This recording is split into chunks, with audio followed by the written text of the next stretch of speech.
तो श्याम सुंदर कन्हैया गुरु माता के पास में गई और मैया कन्हैया से बोली है, भैया आज घर में कोई लकड़ियां नहीं है, भोजन कैसे बनेगा।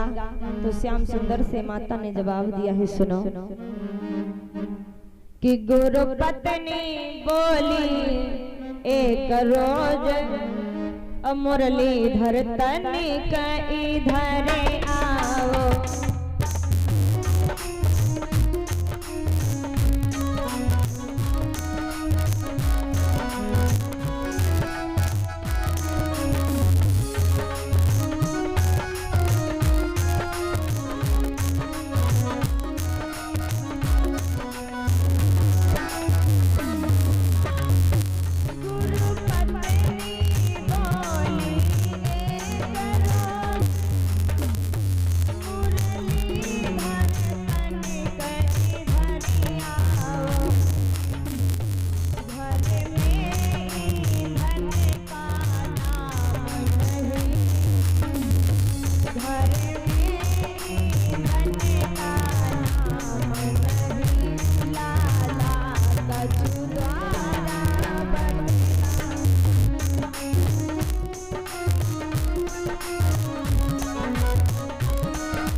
गुरु माता ने पास में बुलाया तो श्याम सुंदर कन्हैया कहने लगे, मैया चिंता करने की कोई बात नहीं है, जंगल को जा रहा हूँ और लकड़ियों को तोड़ करके लाऊंगा।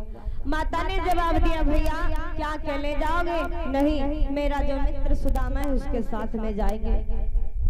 आज श्याम सुंदर कन्हैया कहने लगे, माँ है चतुर सुदामा साथ मेरे संध्या तक वापस आता हूँ।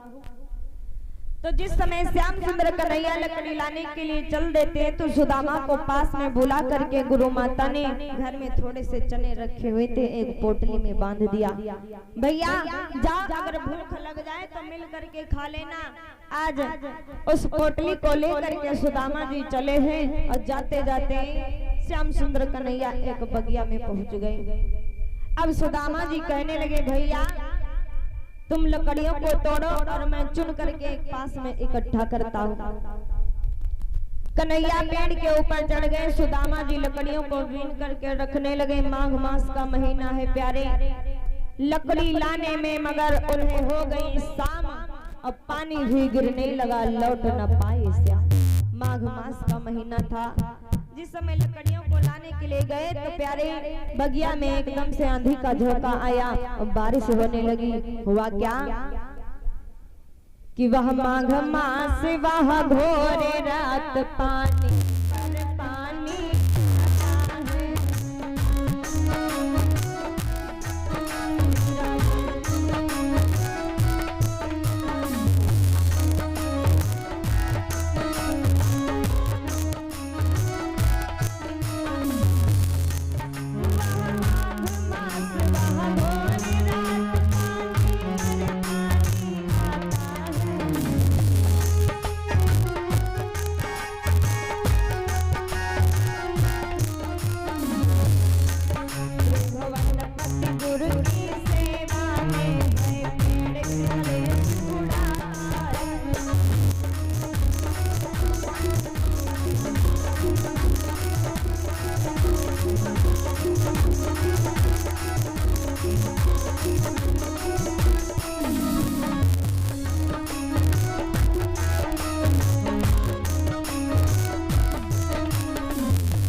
का महीना है, पानी पर पानी आता रहा, निकलने की संभावना ही नहीं रही। आज धीरे धीरे उसी बगिया में शाम हो गई और शाम से रात होने लगी।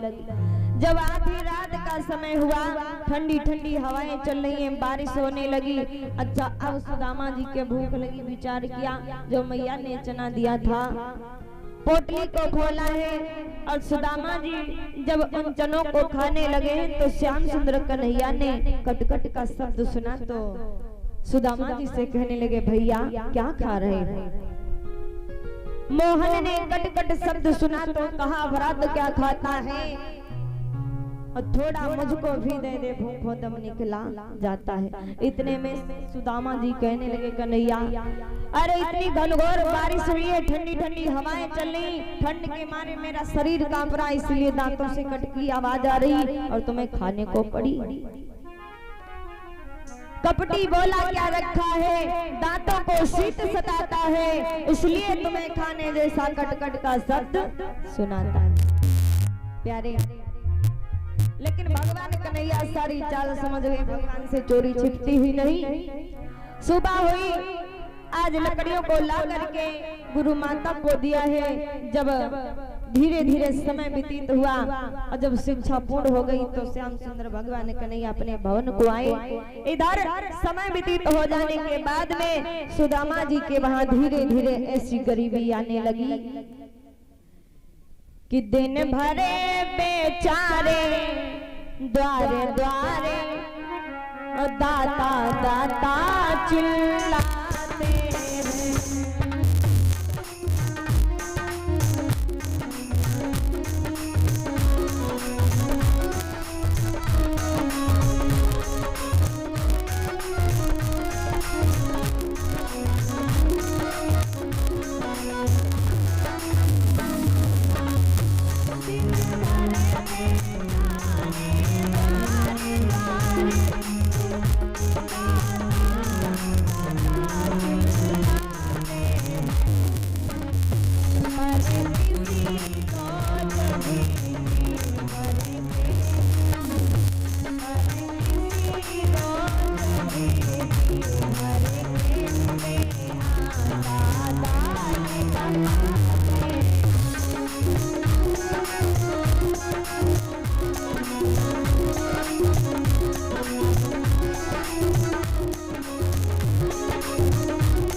बेचारे द्वार द्वार दाता दाता चिल्लाते हैं, पर किसी रोज भी जी भर के वे आटा दाल ना पाते। आखिर सुदामा जी के वहां दरिद्रता क्यों आने लगी?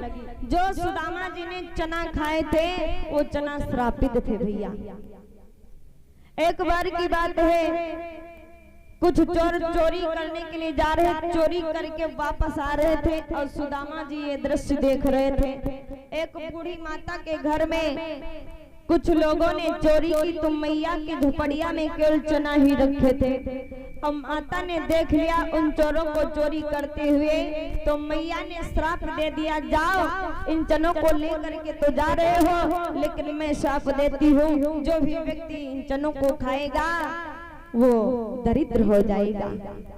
आज ये सुदामा दृश्य देख रहे थे। अच्छा, जब वो चोर उन चनों को लेकर के कहां से निकले?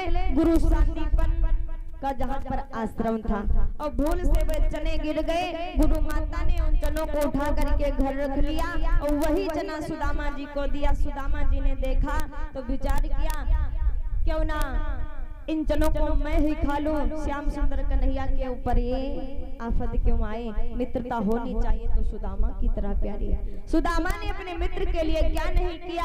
आज सुदामा के वहां धीरे धीरे गरीबी आने लगी। ऐसा दिन आया, सुदामा जी आज द्वार द्वार पर भटकते हैं। जो मठा मिला तो नमक नहीं, जो नमक मिला तो मठा नहीं। 2 घर मांगा 10 घर मांगा, पर लोटे भर आटा मिला नहीं। ऐसी गरीबी आ गई। अच्छा, धीरे धीरे समय व्यतीत होने लगा। सुदामा जी गरीब हैं, परंतु ये नहीं कि किसी की चोरी करें, डकैती करें, संतोष के साथ में जीवन व्यतीत करते हैं। किंतु सुदामा विप्र को थी न तनिक परवाह, शांति और संतोष से करता था निर्वाह।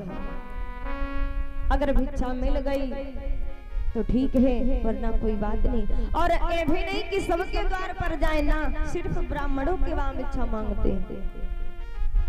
एक दिन भोजन पान करके सुदामा जी विश्राम कर रहे थे मैया सुशीला के साथ में, तो उसी समय सुदामा जी अपनी पत्नी से बोले हैं, भामनी आज मैं तुम्हें एक नई कहानी सुनाना चाहता हूँ।